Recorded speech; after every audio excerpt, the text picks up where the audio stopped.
For years, the world saw perfection in Princess Catherine Grace under pressure, elegance under scrutiny. But beneath the designer gowns and polished smiles, an invisible storm brewed. Behind palace walls, whispers of late-night emergencies and discreet medical visits started to surface. What was the royal family hiding, and why had no one dared to speak until now? Before we go deeper into what this really means for the royal family, make sure to subscribe so you don't miss a single update. From the outside, Catherine seemed to embody everything the modern monarchy aspired to be. With each royal engagement, she moved like a figure sculpted in composure, always saying the right things, always exuding warmth. But loyal royal watchers began to detect patterns, subtle tremors in the facade.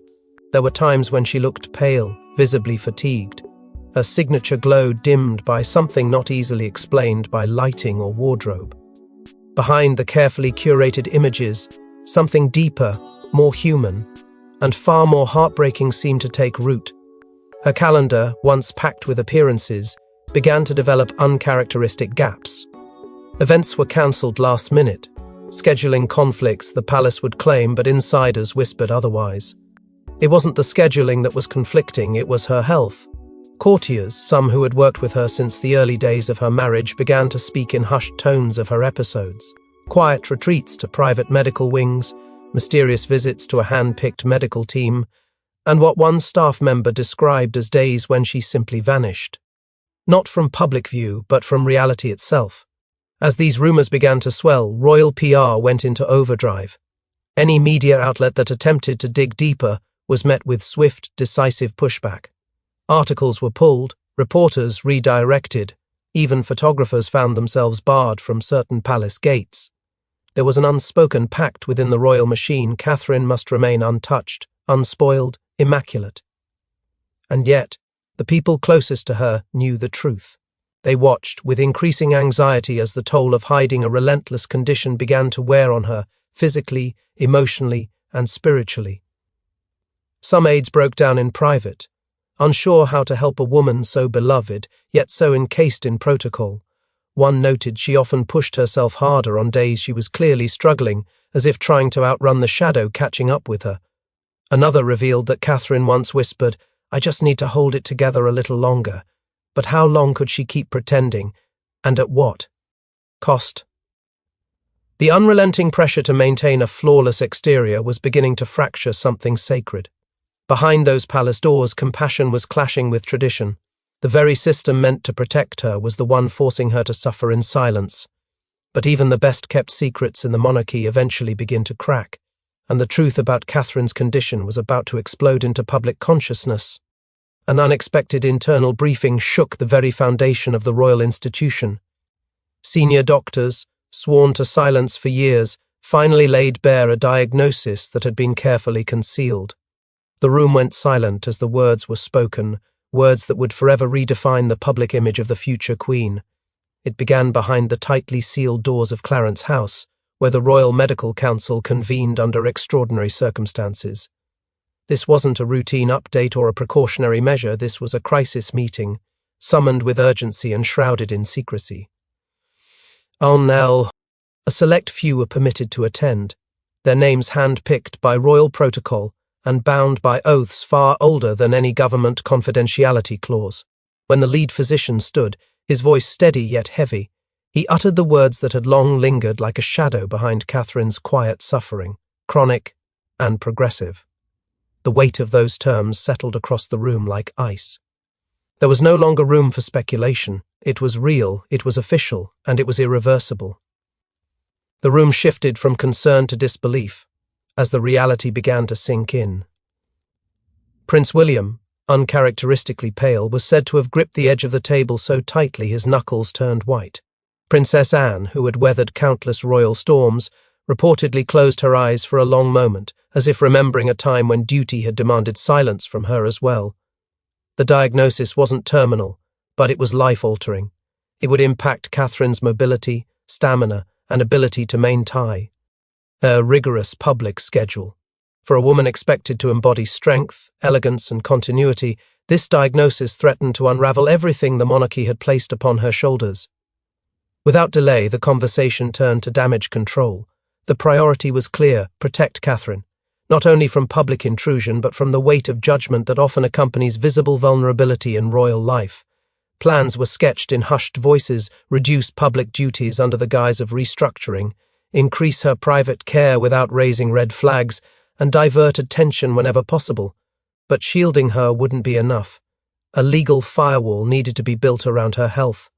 Royal attorneys were brought in within hours to draft privacy protections so impenetrable that even whispers within palace walls could be considered breaches. Every step was calculated, every move scrutinized. There could be no leaks, no unguarded comments, no cracks in the facade. The firm, as the Mona, this she is infamously known behind closed doors, had entered survival mode not just for the crown, but for the woman who had become its emotional core. Yet despite every precaution, every sworn silence and carefully redacted document, one truth remained. The royal family was now living on borrowed time, but secrets have a strange way of bleeding into daylight, and Catherine's silent struggle was about to make headlines the firm couldn't control. Locked in his private quarters, Prince William reportedly broke down, overwhelmed by guilt, rage, and helplessness. Sources say his voice echoed through the corridor as he demanded answers from royal aides. What had they hidden from him? And why was he, the future king, kept in the dark? The weight of the diagnosis hadn't truly landed until he was alone.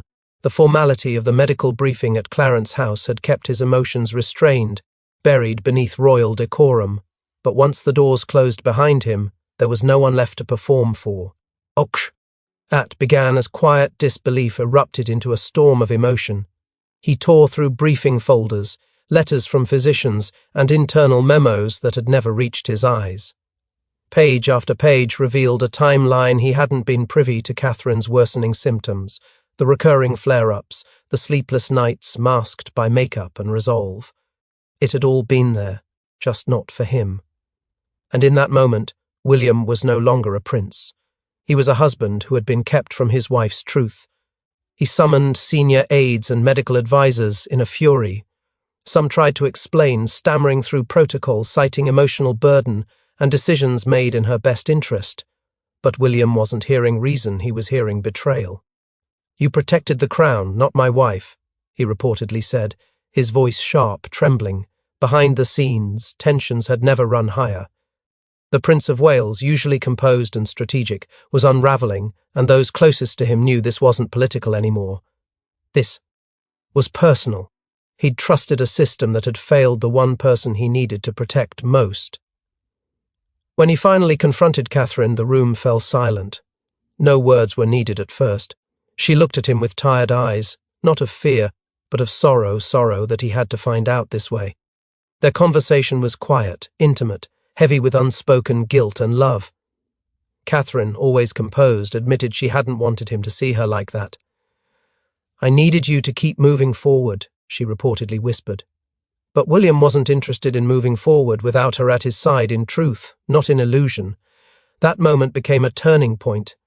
He made a silent vow that night, a vow to take control, to rip the decisions from the hands of handlers and return them to their family.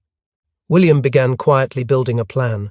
He spoke with private physicians outside the royal circle. He evaluated her travel commitments and appearances. There would be no more pushing through pain for optics, no more hiddy. Behind fatigue or scheduling conflicts, she needed rest, she needed care. And more than anything, she needed freedom from the weight of being perfect.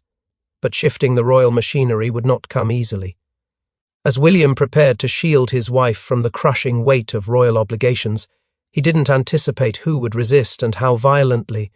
Queen Camilla, known for her calculated poise, reportedly erupted behind closed doors.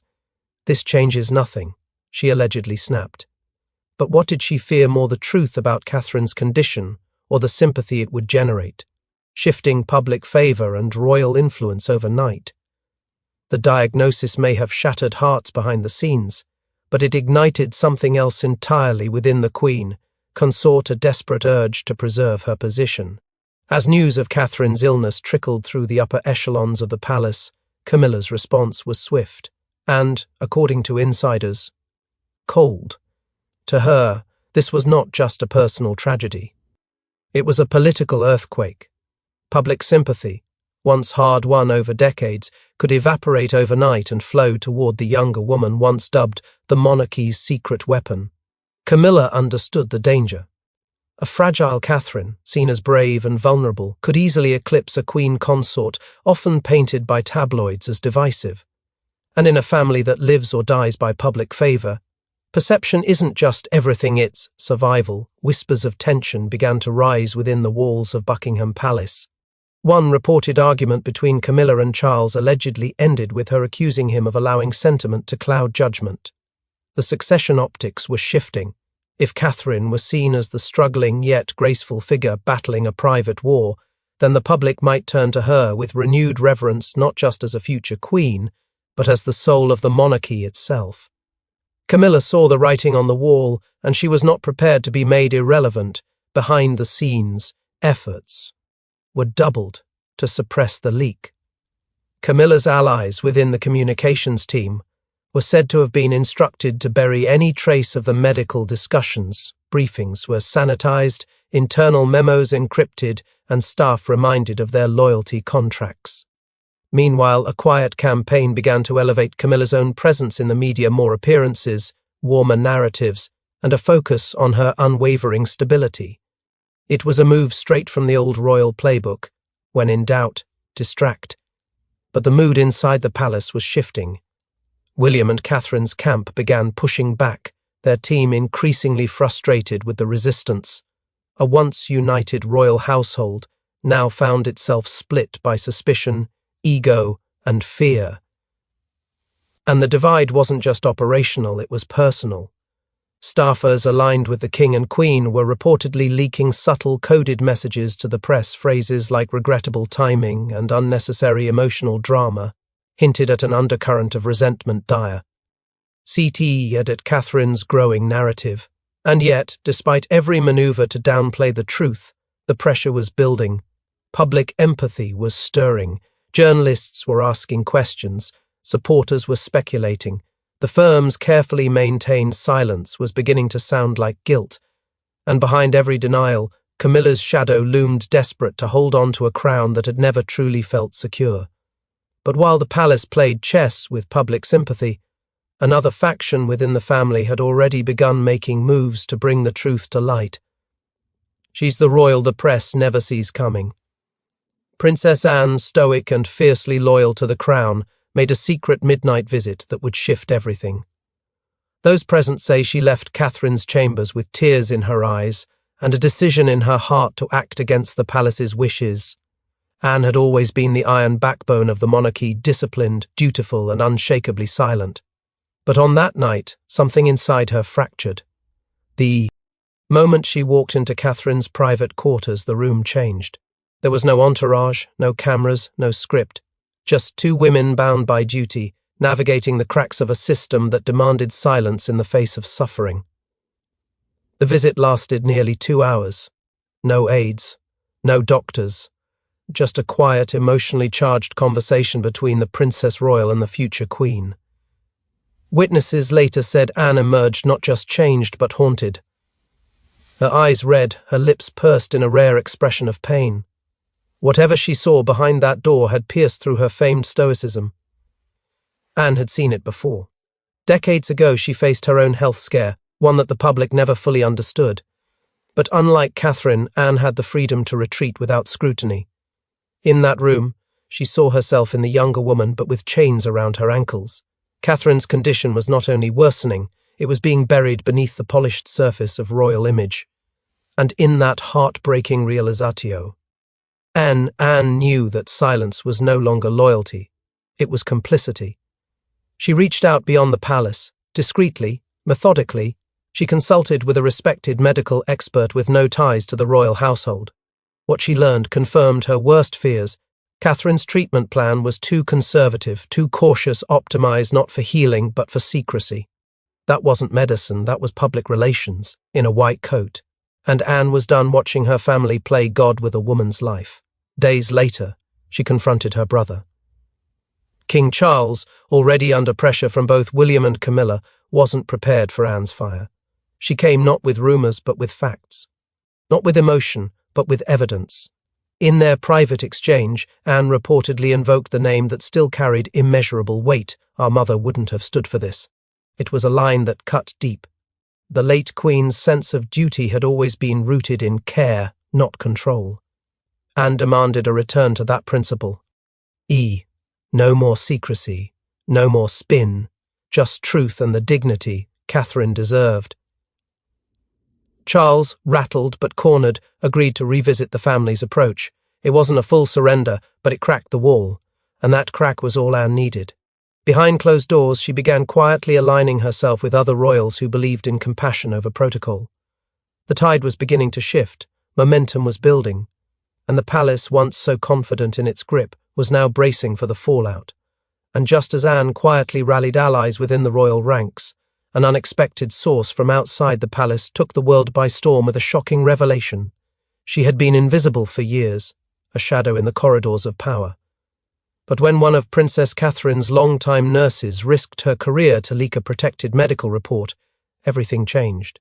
The nation gasped, the monarchy scrambled, and the truth could no longer be contained.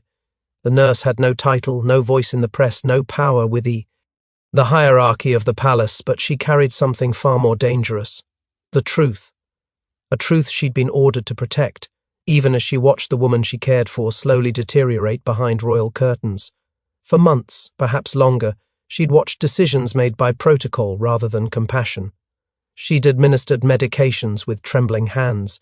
She'd stood by as Catherine collapsed during private episodes, only to be ushered before the cameras hours later, forced to smile while the palace machine buried everything behind glass doors. At first she complied, then she questioned, and finally she broke. Through a secure and encrypted channel, she reached out to a former journalist with ties to foreign outlets that couldn't be silenced by Buckingham Palace's press office.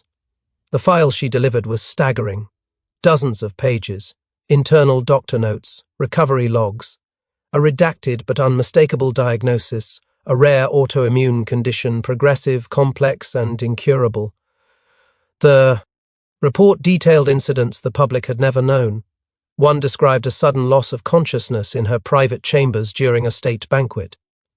Another recounted neurological symptoms that disrupted her ability to perform even basic tasks for hours at a time. And each entry was followed by the same chilling instruction: no media disclosure. When the report hit the press, it didn't just break the internet, it shattered the illusion. Headlines raced across every major network, hashtags exploded globally, commentators wept on live television.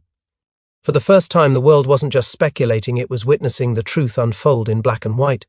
Sympathy surged not from a palace press release, but from raw, undeniable evidence. This wasn't a PR narrative. This was a woman silently fighting for her life while fulfilling the role of a future queen. Inside the palace, chaos. Advisors rushed to identify the source, tightening surveillance on all staff. The nurse's name was eventually covered, but to the public she had become something else entirely, a whistleblower turned heroine. Despite threats of legal action, she stood by her decision, later stating through intermediaries, "If I didn't speak, who would?" Her courage became a catalyst. The firm was cornered. In less than 24 hours, they issued a rare, carefully worded public response. It acknowledged Catherine's ongoing health challenges and asked for understanding and privacy, but the damage, or perhaps the healing, had already begun. The people no longer wanted silence, they wanted authenticity. And for the first time, Catherine had more than just royal titles. She had the world's heart. But as the world demanded clarity and compassion, Catherine herself emerged, offering a rare glimpse into her soul and a message that would move millions. Her voice, calm but cracking, echoed through a pre-recorded message released by Kensington Palace. "This is my truth," she said. And with that, Catherine stripped away the royal mask to speak directly to a nation who never imagined the pain she had carried in silence. The video was brief, under 5 minutes, but it struck like thunder. Gone were the filters of press secretaries and royal courtiers. This was not a duchess reading a polished statement. This was a wife, a mother, and a future queen unveiling the most vulnerable chapter of her life. With a steady gaze and trembling words, she confirmed what had long been speculated: a rare autoimmune condition, diagnosed months earlier, one she had been quietly managing while upholding every royal duty asked of her. But the toll had become too great, and the silence, she said, had become too heavy to carry alone. She spoke not just of her illness, but of why she had hidden it. She explained how the decision to stay silent wasn't about pride, it was about fear. Fear that the truth would overshadow her children, her marriage, and the crown itself. She admitted the pressure to appear strong had nearly broken her. The constant battle to smile through pain, to speak through fatigue, and to stand when her body was begging her to rest, had pushed her beyond what anyone could see. Her voice cracked only once when she spoke of William. "He never turned away," she whispered, "even when I did."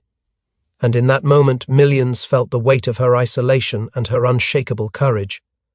But Catherine did not place blame. Instead, she offered gratitude. To the nurse who risked everything, to the family members who chose compassion over protocol, and to those around the world who extended empathy instead of judgment. "Your kindness reached me before your words did," she said, a line that ignited a movement. Within hours, #WeStandWithCatherine trended globally. Messages poured in from every corner of the world, some from former patients with the same condition, others from mothers, daughters, and strangers who saw in her a reflection of their own private battles.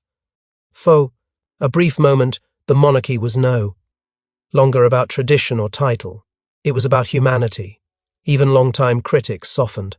The press that once dissected her outfits now praised her resilience. Public figures who rarely commented on royal matters voiced support. And within the palace, something else shifted: tone, posture, and policy. Statements released by senior royals took on a more humble tone. Words like support, healing, and unity replaced the cold formalities of past briefings. Behind the scenes, staff were instructed to prioritize Catherine's health above all else. It was no longer a crisis, it was a reckoning.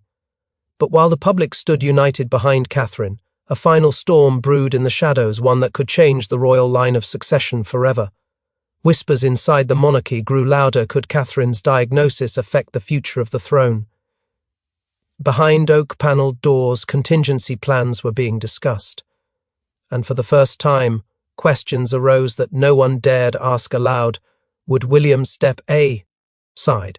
Would the line shift? And who would inherit the crown?